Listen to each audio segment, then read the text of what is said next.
เปิดไฟล์ Notepad ของ Windows 11 ขึ้นมาแล้วมันเป็นแบบนี้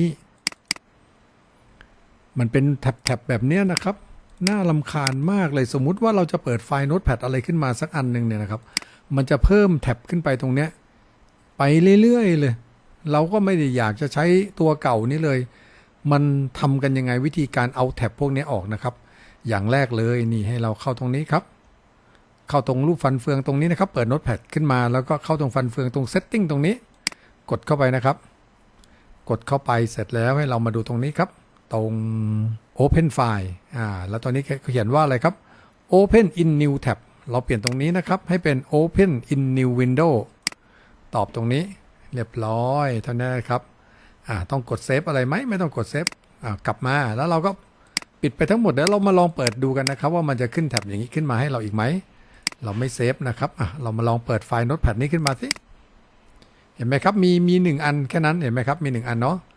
เดี๋ยวเราลองปิดมันไปแล้วเราลองเปิดใหม่เห็นไหมครับมันก็จะมีแค่หนึ่งอันหรือเรามาลองเปิดไฟล์ที่2กันดูนะครับลองดูดับเบิลคลิกขึ้นไปเห็นไหมครับมันก็จะเป็น new file new document new text document 2เรากดปิดไปเลยทั้ง2อันแล้วเราลองเปิดดูใหม่อีกทีนะครับเปิดไฟล์แรกขึ้นมา